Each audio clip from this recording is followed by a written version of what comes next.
Lo primero que voy a intentar hacer es explicaros primero qué es el Campus del Mar, por qué estáis aquí, y sobre todo por qué es interesante o por qué tiene importancia estudiar el mar. Vosotros habéis escogido este campus en lugar de otros, pues seguro, bueno, supongo que hay varias razones, cada uno me dirá alguna distinta. Muchos porque les interesa el mar y otros por venir a Galicia y otros porque, bueno, en un campus donde haya playa, pues a lo mejor nos dejan un rato para ir a ella, yo creo que sí. Pero habéis optado a unas plazas dentro de un programa del Ministerio para ir a universidades, y esas universidades, algunas de ellas, tienen campus de excelencia internacionales, y una de ellas es la nuestra. Y vosotros lo que habéis hecho es tomar una decisión, no sé si con conocimiento o no, ya lo veréis después, y habéis decidido venir a una universidad que es Campus de Excelencia Internacional del Mar. Y eso debe significar algo, y es lo que voy a intentar explicaros en esta primera sesión, que va a ser relativamente rápida, para que luego ya directamente empecéis a trabajar en vuestros grupos de trabajo. Como os decía, el Campus de Excelencia Internacional es un campus, el Campus del Mar, perdón, es un campus de excelencia internacional. ¿Y esto qué es? Bueno, esto es algo que nace hace un par de años, a partir de un concurso muy parecido a lo que es la selección de la sede de unas Olimpiadas en una ciudad, por ejemplo. Como habéis visto que Madrid, cómo se presenta para ser candidato. El Ministerio hace 2 años España diciéndoles, ¿ustedes qué harían si quisieran ser excelentes? Si quisieran aumentar su calidad, ¿qué tipo de proyectos se les ocurre para los próximos 5 años? Y lanzó esta convocatoria y nos preguntó una serie de cosas. Nos pedía que fuéramos más fuertes, que nos uniéramos al resto de los centros de investigación de alrededor, y sobre todo que nos especializáramos, que tomáramos la decisión de cuál era nuestro tema de investigación y de trabajo fundamental. Y aquí en el noroeste de España, en Galicia, tomamos una decisión, y fue en su día crear un campus de excelencia en el entorno marino, es decir, intentar agregar toda la capacidad que tenemos en este territorio para poder conocer el mar. Y esto lo hemos hecho por varias razones, pero bueno, seguro que la mayoría no sois de aquí, ¿verdad? Cuando pensáis en Galicia desde vuestras ciudades, seguro que estáis pensando en mar, seguro que el mar os viene a la cabeza, a algunos les viene hasta el marisco, pero estáis pensando fundamentalmente en mar. Y es por algo, es porque por razones históricas tenemos una relación muy estrecha con el mar, por muchas razones y por razones económicas. Estáis en la ciudad que tiene el puerto pesquero más grande de Europa, que lo vais a ver. Estáis en una ciudad llena de astilleros, y también los vais a ver, se construyen buques. Y estáis en una ciudad donde, luego os lo voy a enseñar, hay posiblemente la mayor concentración de investigadores marinos que hay en España. Y todo eso junto justifica que aquí hay un campus de mar. Y por eso decidimos solicitar este galardón de Campus de Excelencia Internacional. Para ello había que trabajar muy duro y sobre todo superar una gran prueba, y es que no dijéramos nosotros que éramos muy buenos, sino que lo dijera un comité internacional. A partir de ahí se crea este proyecto que tenemos, Campus del Mar, se crea el campus, tiene 3 objetivos fundamentales que os afectan directamente. El primero es seguir generando investigación de la máxima calidad, el segundo es formar a los mejores profesionales en temática marina, por eso estáis aquí vosotros, y el último es intentar generar los instrumentos necesarios para que nuestras empresas sean competitivas. Para ello hemos creado una agregación de universidades y centros de investigación que vais a ver ahora, cuyo límite geográfico se extiende más allá de la frontera con Portugal. Como decía el rector, vais a tener la oportunidad, creo que el miércoles, de ir a Portugal, como algunos nunca habéis estado. Vais a cruzar la frontera que está ahí enfrente, los montes de Portugal se ven desde ahí, aquí estamos muy cerca, y vais a tener la oportunidad de trabajar con gente de Portugal, que os va a hablar en portugués y tendréis que esforzaros en entenderlo. Pero son muy próximos a nosotros, están ahí al lado, y también hacen una investigación de altísima calidad. Nos hemos juntado para ser más, tener más masa crítica y ser mucho más potentes internacionalmente. ¿Por qué nace esto en Vigo? Como os decía, tenemos posiblemente la mayor concentración de investigadores marinos de España. Fijaros, eso que tenéis ahí es la ría de Vigo, toda esta zona de aquí es Vigo, y aquí están las Islas Cíes, que algunos habréis oído hablar de ellas o habéis estado. Fijaros lo que tenemos ahí, tenemos la universidad, ahí es donde estáis vosotros, aquí arriba en el monte. Hay un centro del Consejo Superior de Investigaciones Científicas solo dedicado a temas marinos, hay un centro del Instituto Español de Oceanografía solo dedicado a temas marinos, solo hay otra ciudad en España que tiene universidad, Consejo Superior e Instituto Español de Oceanografía juntos, que es Cádiz, pero con una dimensión bastante más pequeña que la que hay aquí. Pero además de eso, como hay mucha industria asociada al mar, hay centros tecnológicos muy importantes que también se dedican a la investigación marina. Y ahí tenéis uno que es Anfaco, que es el Centro Tecnológico de las Conservas, que está justo aquí debajo de nosotros, ahí al lado a 100 metros, o los centros del metal asociados a la metalurgia, o centros más asociados a las telecomunicaciones, que también lo tenéis aquí. Quiero con esto decir que hay una gran cantidad de personas trabajando en temáticas marinas en nuestro territorio. Por eso, quien coordina todo este campus del mar está precisamente en la ciudad de Vigo. Pero es mucho más que eso. Agrega al campus del mar, agrega a las universidades de Galicia, desde Coruña, donde también hay otro centro del Instituto Español de Oceanografía, la Universidad de Santiago de Compostela, o los centros de supercomputación de Galicia, donde tenemos una enorme capacidad para hacer cálculos asociados a la predicción meteorológica, a la predicción oceanográfica, etcétera. Todo el núcleo de Vigo que os he mencionado, y 4 universidades de Portugal, la Universidad de Miño, que está en la ciudad de Braga, la Universidad de Trás-os-Montes, la Universidad de Oporto y la de Aveiro. Esto es el campus del mar en definitiva. Como veréis, hoy van a venir por aquí profesores de la Universidad de Santiago, como os digo, vais a ir a Portugal.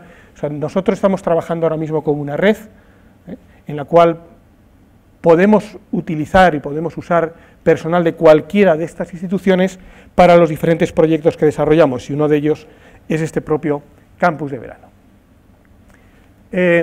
Cuando sumamos todas las personas que se dedican a trabajar en tema marino en nuestro campus del mar, aparecen esos números que tenéis en la pantalla. Somos 3.000 investigadores dedicados al mar, de los cuales 1.500 somos doctores y por lo tanto tenemos capacidad para dirigir investigación.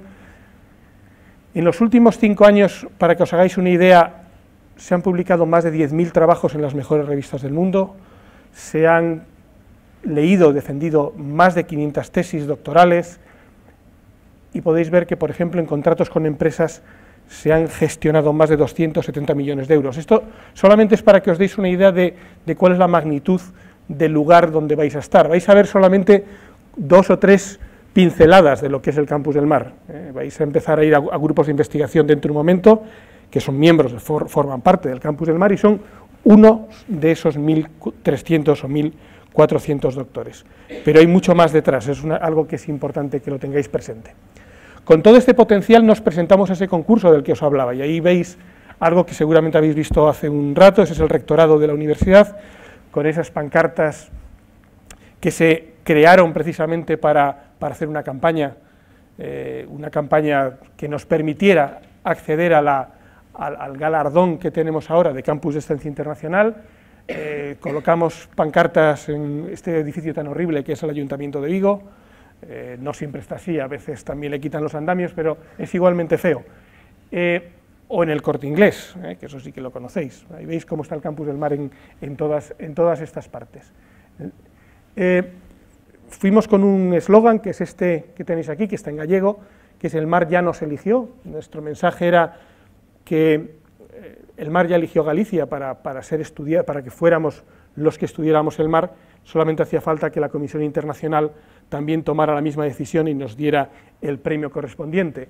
Y llegamos a Madrid, que fue donde lo tuvimos que defender, con una pancarta que ponía eso: el mar se merece un campus y ese campus somos nosotros, es el campus del mar.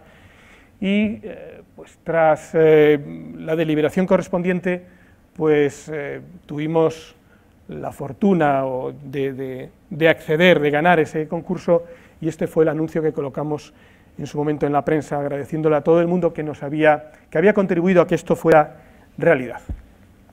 Bien, ¿y por qué hemos hecho esto? ¿Por qué queremos estudiar el mar?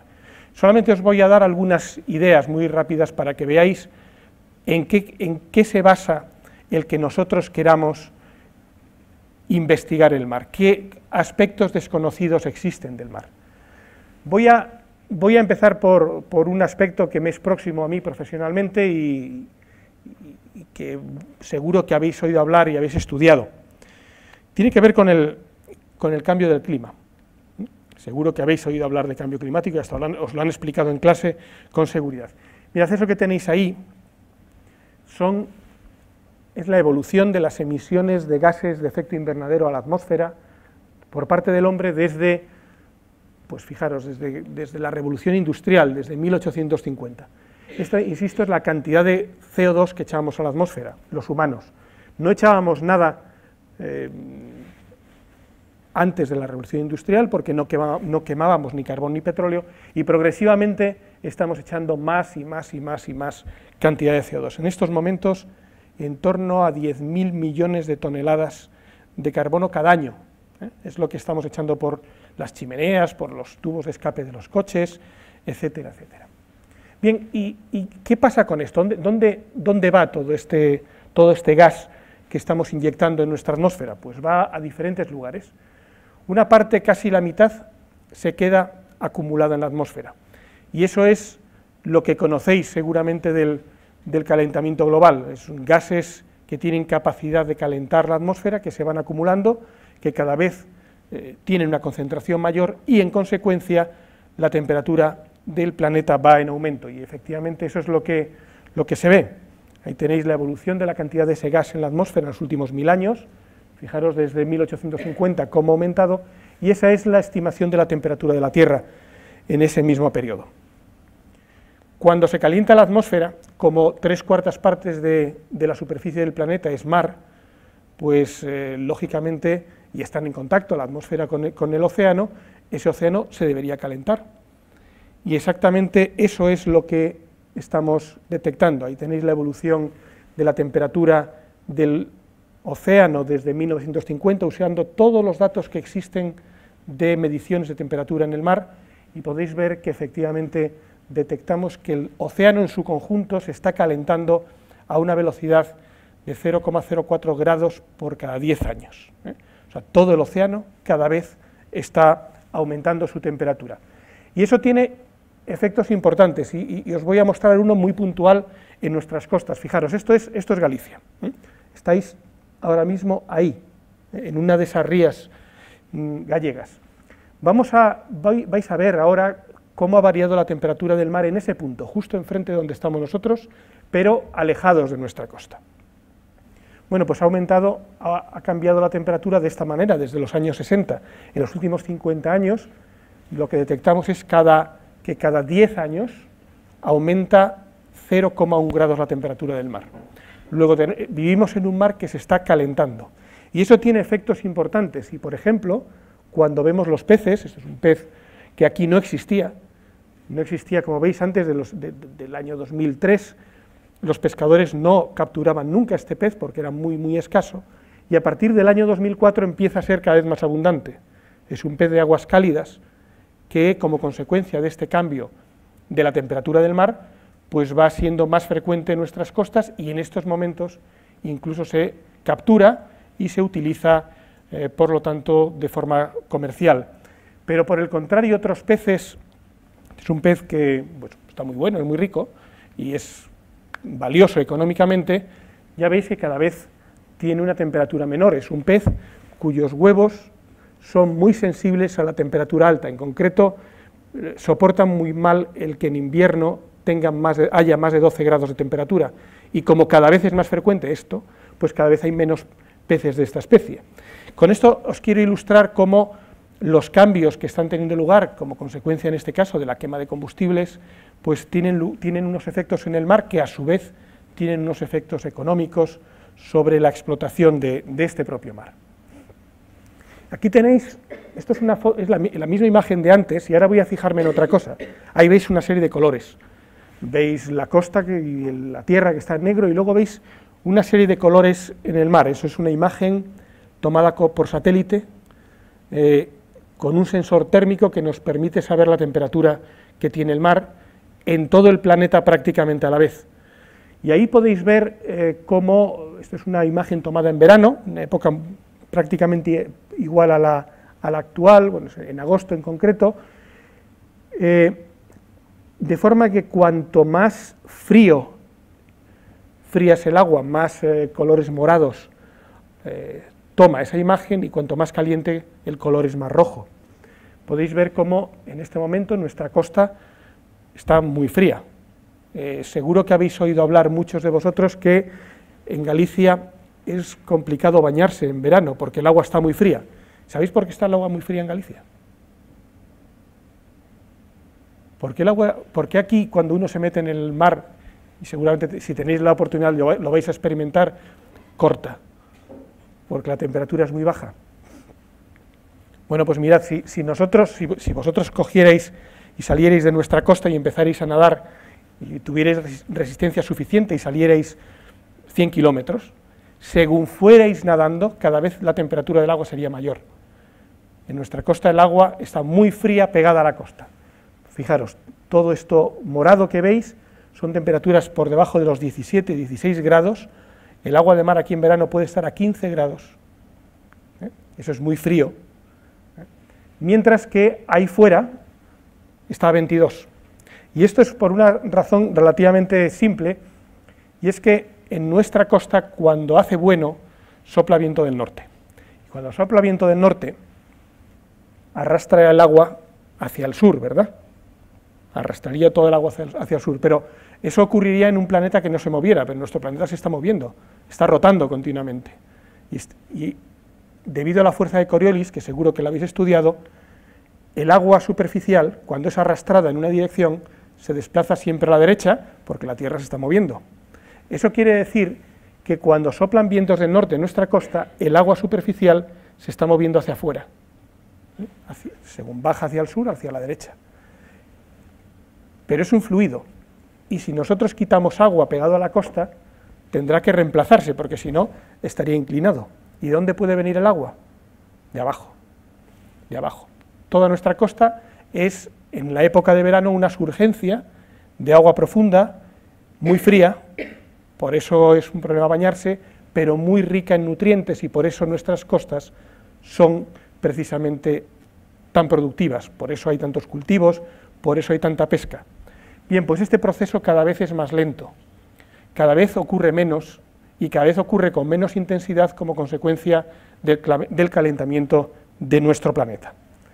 Simplemente para daros algunas ideas de de qué cosas están ocurriendo. Bueno, esto yo algo he tocado ahora. Entonces, una pregunta. Sí. ¿Usted establece el CO2 como causa del calentamiento global? ¿Que por qué se establece el CO2? Si yo lo establezco como causa, sí. Sí, el del calentamiento global causado por los hombres, sí. ¿Y no podría ser que el cambio climático ha originado ese desprendimiento de CO2? No, no. Todos los modelos que ahora mismo están en funcionamiento de clima terrestre, que son modelos matemáticos muy complejos, en los cuales asocian la dinámica atmosférica con la dinámica del océano. No hay ninguna posibilidad, ninguna, de intentar reproducir ese incremento de temperatura que se ha medido si no se tiene en cuenta el CO2 inyectado por el hombre. No hay ninguna forma de reproducirlo. Es decir, si no se considera el CO2 emitido por el hombre durante los últimos 150 años, no se puede reproducir el cambio de temperatura de ninguna manera, especialmente el que ha tenido lugar en los últimos 30 años. Pero si ha habido periodos más cálidos que no han sido originados por el hombre. Ha habido periodos más cálidos que no han estado originados por el hombre. El periodo cálido medieval no ha estado causado por el hombre, pero se está perfectamente correlacionado con un cambio de actividad solar. El que tenemos ahora no. Y aparte que la diferencia de temperaturas y la velocidad a la cual acontece tampoco tiene nada que ver. Hay personas que ponen en duda no tanto la existencia del cambio, porque eso ahora, hoy en día no hay nadie que sea razonable que lo pueda poner en duda, sino la causa. Y hay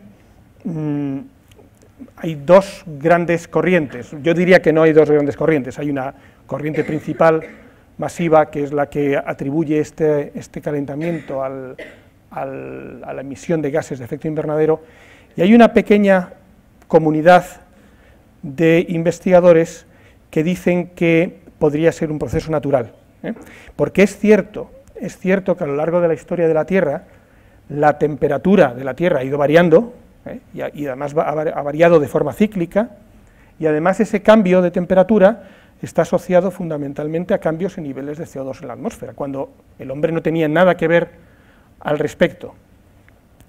En ese sentido, en este momento sabemos, afortunadamente, ya podemos saber qué temperatura, qué niveles de CO2 había en la Tierra en los últimos 650.000 años, con bastante precisión, por los glaciares.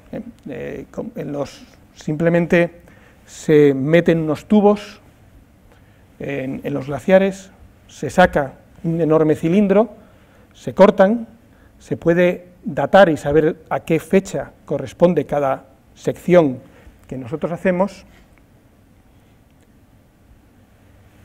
y como lo que queremos saber es la concentración de gas que había en la atmósfera hace 150.000 años, lo que hacemos es lo siguiente: cuando vosotros tomáis un refresco con hielo, ¿os habéis fijado en el hielo alguna vez?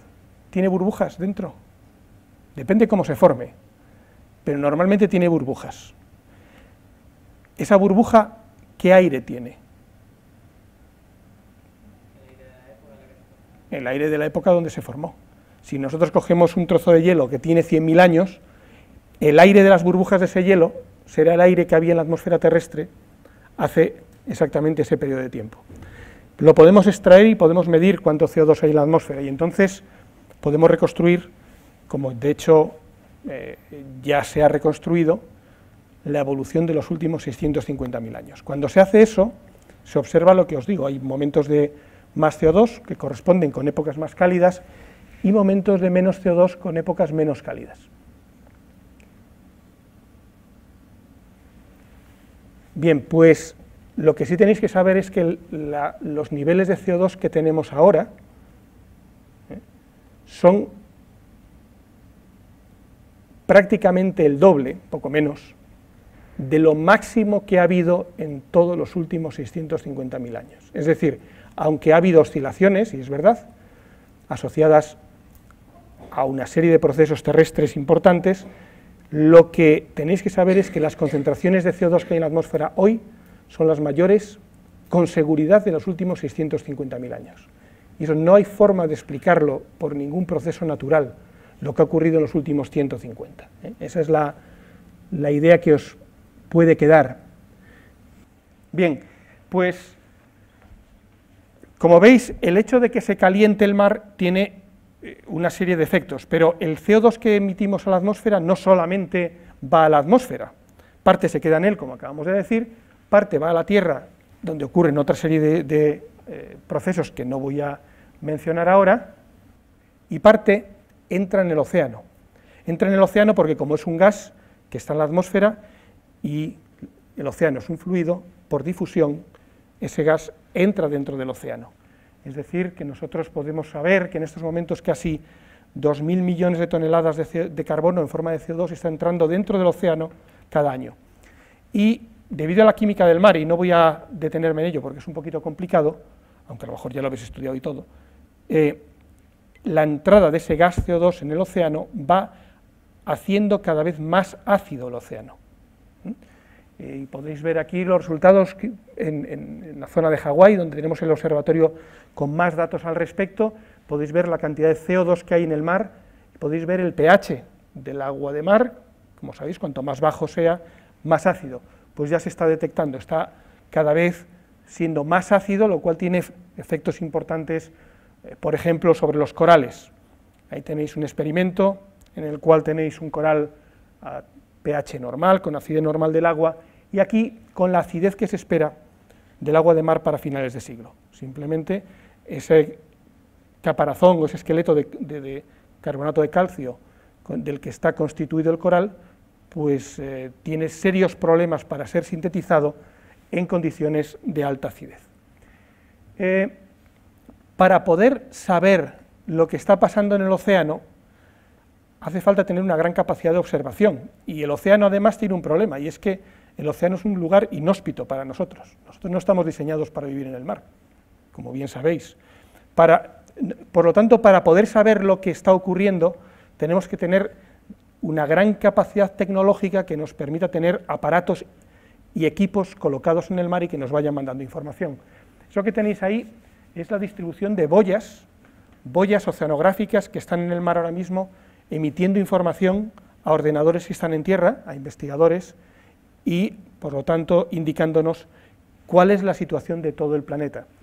Y necesitamos, son boyas de este estilo, pero necesitamos todo tipo de instrumentos submarinos que permitan acceder a lugares para los cuales no estamos bien diseñados. Y para esto se requiere tecnología, y para eso se requiere una enorme capacidad en ingeniería, y por ello los ingenieros industriales de telecomunicaciones, etcétera, forman parte del Campus DOMAR, porque necesitamos todo su conocimiento para poder generar estos ingenios que nos permitan observar el mar. Y de hecho, a lo que debemos aspirar es algo que se intenta ilustrar en esta imagen, es a tener todo tipo de máquinas colocadas por el mar que emiten hacia los satélites, y los satélites nos mandan toda esa información a tierra. Ese es el objetivo final de nuestros sistemas de observación. Además, por si no lo sabéis, de toda la productividad que tiene el planeta, el 50% tiene lugar en el mar. No quiere esto decir que el mar sea la despensa de la humanidad, como alguna vez habréis oído, eso no es verdad. El mar es fundamentalmente un desierto. Si tenéis que tener una idea de cómo es el mar, debéis imaginaros un desierto, y es lo más parecido a un desierto que hay. La inmensa mayoría del mar es un desierto. Eso para que lo tengáis muy claro. Pero sí es cierto que en algunas zonas muy productivas se generan recursos que son explotados, y fundamentalmente la pesca, como sabéis. Y tenemos que conocer mucho sobre la pesca porque tenemos en este momento sobreexplotadas la mayoría de las pesquerías. Y algunas de ellas, aquí tenéis un ejemplo de las capturas de bacalao. El bacalao simplemente fue tremendamente explotado en la década de los 60 y de los 70 y colapsó. De forma súbita, prácticamente desapareció, y ahora pues hay algo de bacalao, pero muchísimo menos de lo que había. Bien, aquí lo podemos atribuir directamente a la especie humana, pero no siempre podemos hacer eso. Fijaros estos resultados tan curiosos. Esto que tenéis ahí es una estimación de la cantidad de sardinas que había en las costas africanas en los últimos 2000 años. Y preguntaréis, ¿y cómo se sabe cuántas sardinas había hace 1500 años o 1800 años? Está estimado a partir del número de escamas de sardina que hay en los sedimentos de esas costas. Se hace lo mismo que acabamos de hablar con el hielo, pero se hace con sedimentos. Se corta, se ve la edad y se ven cuántas escamas de sardina hay en cada una de ellas. Bueno, pues simplemente que veáis, fijaros qué oscilaciones más bruscas. Años con muchas sardinas, años con pocas, y ahí no eran las pesquerías, no era la extracción humana la que lo explica. Son procesos de esa propia población que desconocemos, y por lo tanto lo que nos está indicando es que no conocemos suficientemente cómo se regula una población no explotada, como es el caso de las sardinas hace 1000 años. Luego tenemos que saber mucho más acerca de qué es lo que está ocurriendo en el medio natural.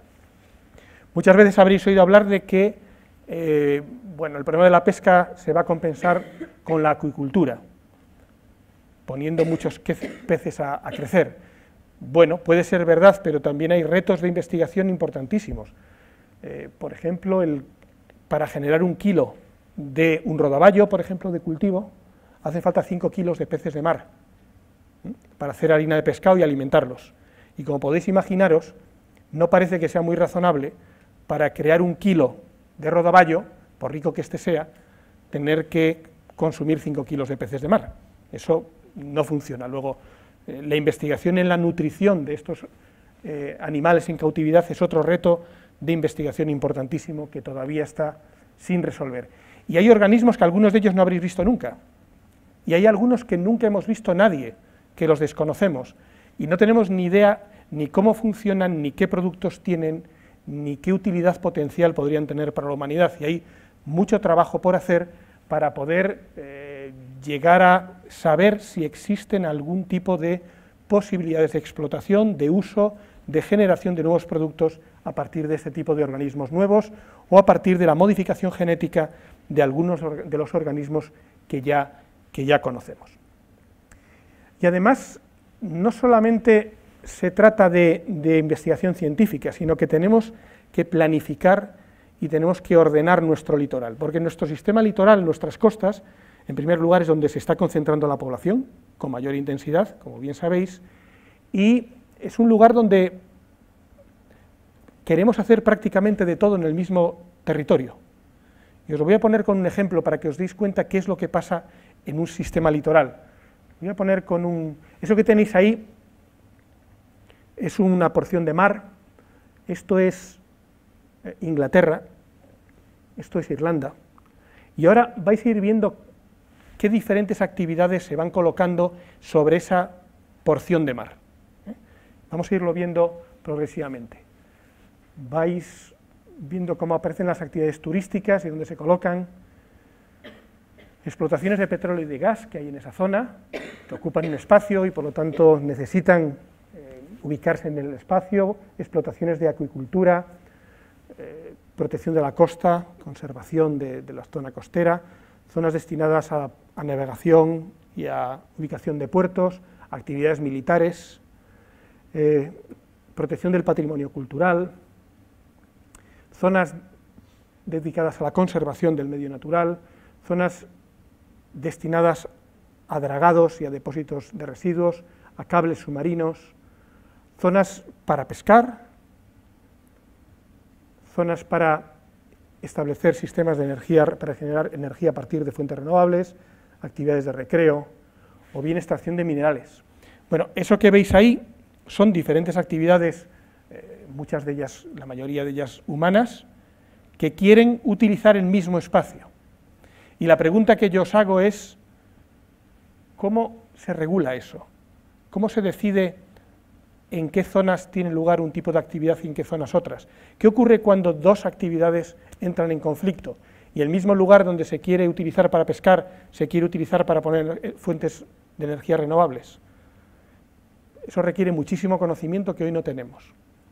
Estos son fuentes de conflictos y de broncas, siempre, como os podéis imaginar, porque hay intereses económicos detrás de cada una de esas líneas que tenéis ahí. Bueno, pues eso que estáis viendo, que lo podréis hacer para cualquier zona litoral del planeta, es una simplificación de lo que realmente ocurre, porque ahí faltan muchísimas actividades que no hemos considerado. Bueno, este es otro gran campo de investigación, porque además son precisamente esas zonas litorales los lugares donde se asientan las actividades económicas más importantes de nuestros sistemas, y se asienta todo el transporte de mercancías portuarias, se asientan, por ejemplo, todas las actividades portuarias de recreo, se asientan las industrias asociadas a los productos del mar. O se asientan la propia construcción de buques, que ocupan espacios de alto valor.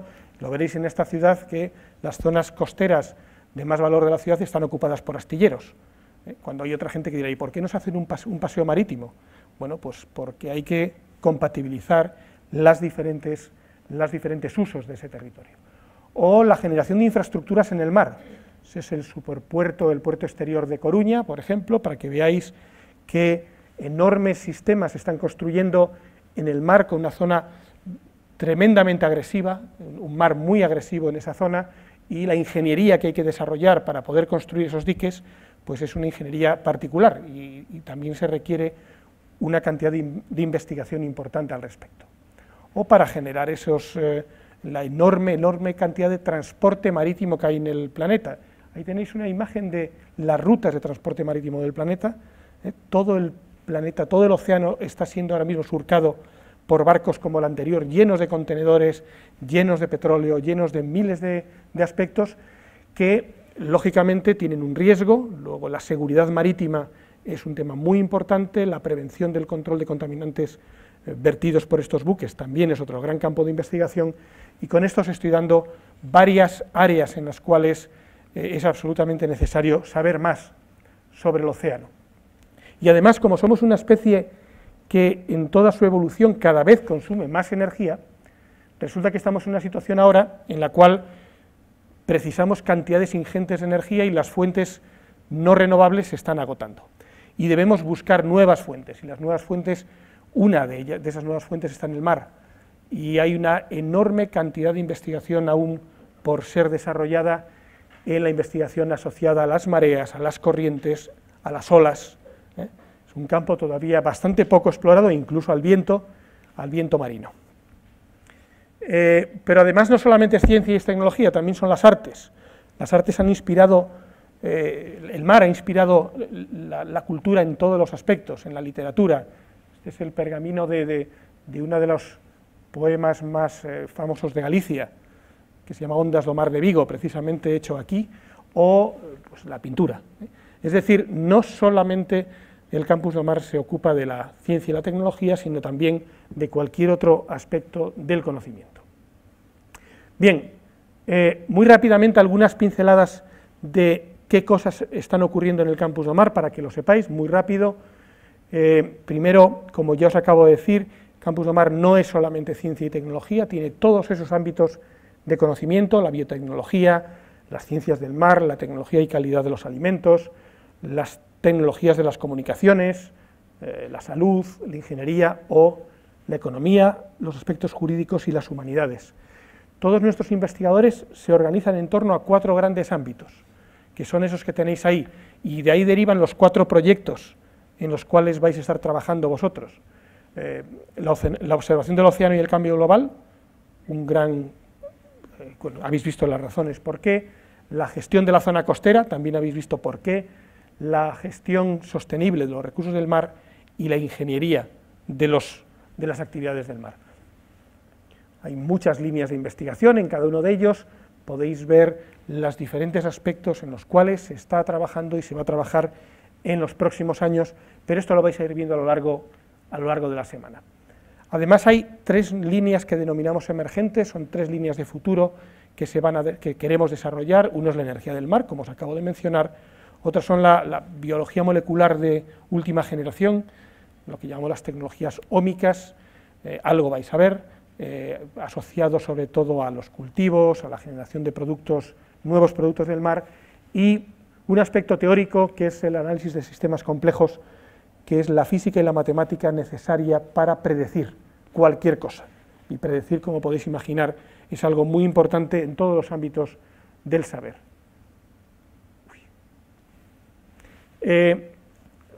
Bueno, como no sé lo que es esto. Desde el punto de vista de la formación de estudiantes, el Campus del Mar tiene pues, una gran cantidad de titulaciones distintas, algunas específicamente marinas, por ejemplo, el grado en Ciencias del Mar que hay en Vigo, en este propio campus, pero otras que se relacionan de forma indirecta, directa o indirecta con ellos, pues desde la biología, desde cualquiera de las ingenierías, la economía, todos los estudios de grado tienen una implicación directa, o la inmensa mayoría de ellos, con el mar.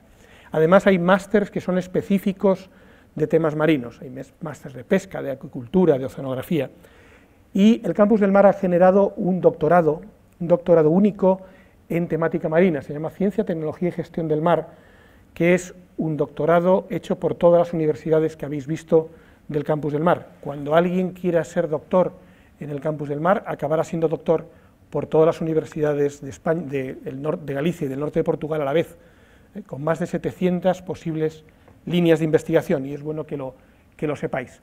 Para ello hay becas de máster, hay becas predoctorales para hacer las tesis, hay becas postdoctorales para la gente que ya acabó, y por lo tanto hay un programa intenso para atraer a los mejores investigadores que podamos buscar en el mundo aquí a nuestro campus del Mar.